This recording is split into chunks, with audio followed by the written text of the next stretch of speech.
Hi everyone, నేను మీ Usha Venkat. Welcome back my another mini vlog friends. ఈ వీడియోలో మీరు చూస్తున్న ఈ బ్యూటిఫుల్ ప్లేస్ అయితే తిరుమల కొండ మీద ఉన్న గీతోపదేశ ఉద్యానవనం. ఈ ఉద్యానవనం వచ్చేసి మనకు కొండ మీద స్టార్టింగ్లోనే ఎంబీసీకి వెళ్ళే దారిలో బాలాజీ బస్ స్టాండ్కి వెళ్ళే రోడ్లో సైడ్ ఉంటుందన్నమాట. లెఫ్ట్ సైడు చాలా బ్యూటిఫుల్గా ఉంటుంది ఈ లొకేషన్ అయితే. అసలు ఈవినింగ్ టైంలో, ఎర్లీ మార్నింగ్ టైంలో మంచుతో ఎంత అందంగా ఉంటుందంటే చుట్టూ అంతా గ్రీనరీగా.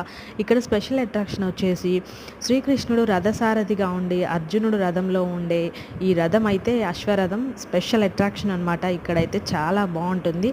అంతా గార్డెనింగ్ అయితే చాలా డిజైన్స్గా ఉంటాయన్నమాట. ఇక్కడ ఫ్లవర్స్ లాగా, యానిమల్స్ లాగా చాలా బాగుంటుంది. కిడ్స్ వచ్చినప్పుడు ఆడుకోవడానికి కూడా చాలా బాగుంటుంది. ఇక్కడ కాసేపు స్పెండ్ చేయడానికి, ఫొటోస్కి ఇట్లా తీసుకోవడానికి చాలా బ్యూటిఫుల్గా ఉంటుంది లొకేషను. మీరు వెళ్ళినప్పుడు ఈసారి తిరుమల తప్పకుండా ఈ గీతోపదేశ ఉద్యానవనానికి